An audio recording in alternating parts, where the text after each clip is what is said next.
Oh, your highness, what in the world are you doing up? It's almost the third bell. What business could you possibly have in your father's study at this ungodly hour?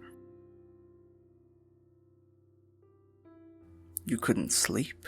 Oh dear, that potion I gave you, is it not working? Oh, I'm terribly sorry, it's never failed me before. Perhaps you're made of stronger stuff than I am. Then again, with that brilliant mind of yours, I suppose I should have expected it would take something a little stronger.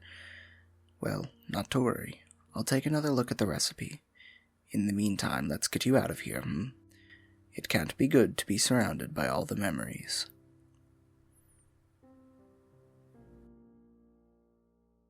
Oh, your highness. Well, I suppose that's only natural. His Majesty did spend a great deal of time here. I know the two of you were very close.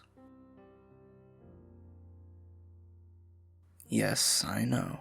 The way he'd mutter to himself under his breath, his quill scratching endlessly, interrupted only by the occasional sigh and stretch. I often had to remind him to get some sleep too, you know. He truly was a devoted ruler, the gods rest his soul.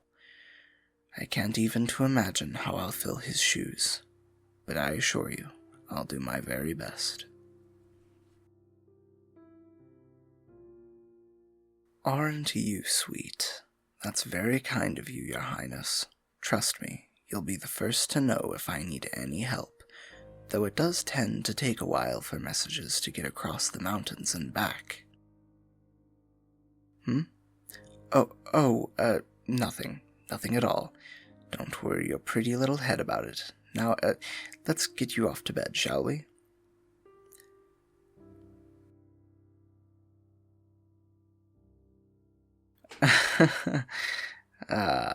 Damn.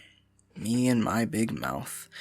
I was going to tell you over breakfast. I had this whole grand reveal planned and everything. The servants were going to bring me the letter, resealed of course, so that it'd look like it had never been opened.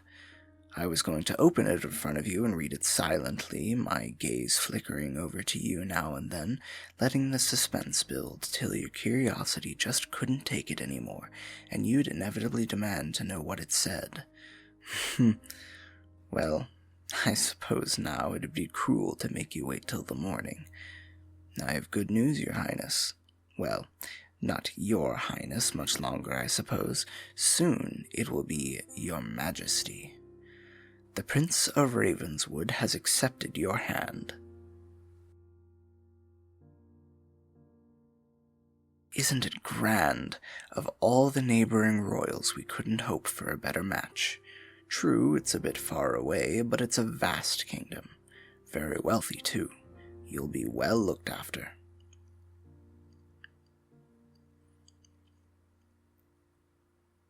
Oh, come now, my dear, you'll be fine. He'll adore you, I'm sure. Who wouldn't be taken in by that withering glare and biting wit? I'm just teasing, but we're not likely to get a better offer. You know that was your father's final wish, to see you settled somewhere. Well, of course it was. His will said so, and since he named me his successor, it's my duty to see his final wishes through. It's the least I can do for him.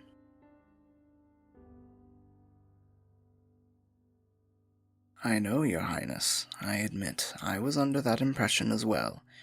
We had all assumed that you would be the one to succeed him.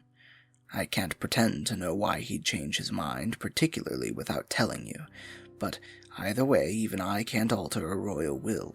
No use crying over spilled milk, as they say. Now, my dear, ruling a kingdom is no easy task, you know. Perhaps this is why he wanted you to be married. He just couldn't bear the thought of you being under the same sort of pressure that he was. It would be enough to make anybody crack. But once you're away from the palace, you'll be able to build a life of your own. Have a family. Find happiness. That's all he ever wanted for you. At least give it a chance, won't you? For him? And if it doesn't turn out to be all rainbows and roses, you can always write to me. I'll be here for you.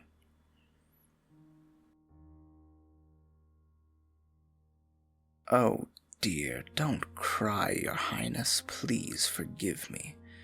Now, it is really awfully late.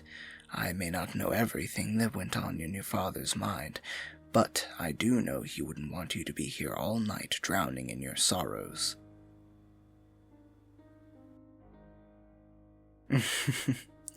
Yes, I know. I'll see you in the morning. I really must look into improving that potion for you. Can't have you sporting dark circles like that at your wedding, now can— Wait. My dear, do you happen to know why this is open?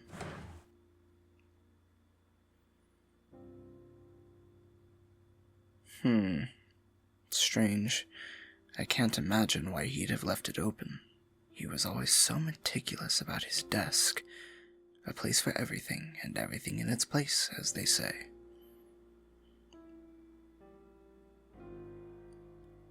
Just a moment. What's that in your hand? Now, Your Highness, don't play games with me. I can clearly see you're hiding something. Why don't you show it to me? It's nothing, is it? And that's why you're so suddenly avoiding my gaze? My, just look at you. As tense as a bowstring, eyes like a deer about to bolt. What's got you so— Not so fast, Your Highness. Yes, I know, terribly rude of me to freeze you like that, but you left me no choice. Now, let's have a look, shall we? A key. No doubt the one that opens the drawer there, am I right? But why would you be snooping around in there? After all, the only things in there are a bunch of legal documents.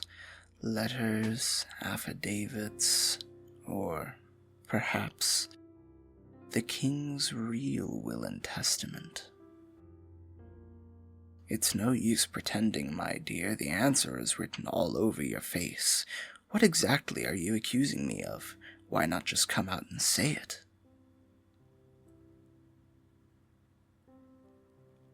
Oh, you can't really think I'd stoop so low. Fabricate your father's will in order to take the throne. How long have we known each other? I've changed, have I? Come now, your mind is just playing tricks on you. It's just the lack of sleep. I really must take another look at that potion for you. Oh, really? But then, if it's not a sleeping potion, what could it be? A draft of suggestibility? My, very impressive. There's no hiding anything from you, is there? Well done, Your Highness. Well done indeed.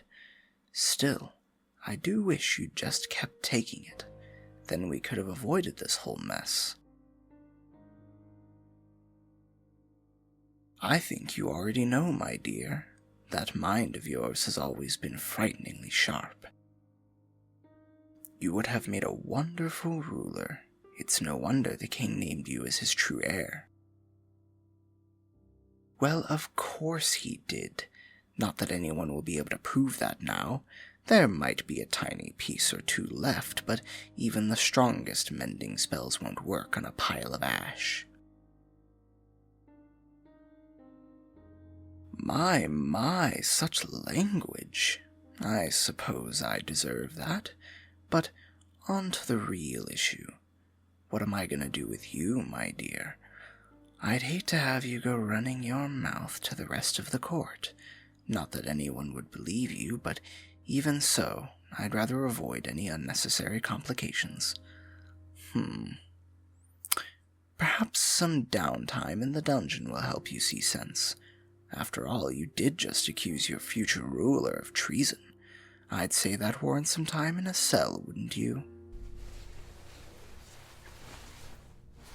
Don't struggle, my dear. What good will it do? Even if you manage to escape, there's no hope of accusing me without proof. If you're smart, you'll accept your fate and let me marry you off to that prince what's-his-name. You'll still get a kingdom, just not this one. That sounds fair, doesn't it? But if you try and fight me, rest assured I'll have no choice but to show you the true extent of my power. And I promise you, you've barely scratched the surface when it comes to my magic.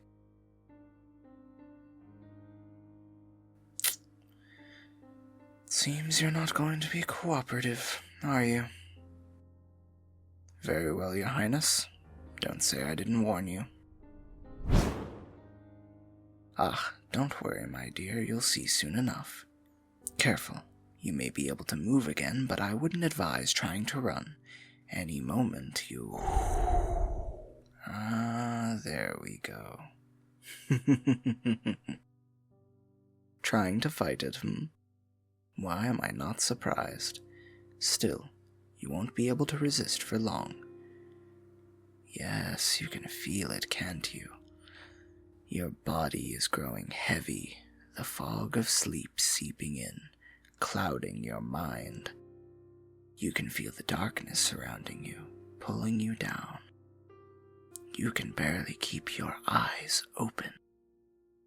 Just give in, Your Highness.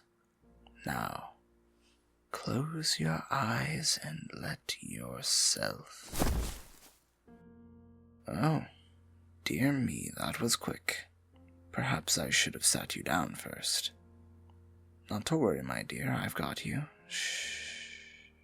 There now. No more fighting. Just sleep, Your Highness. Yes.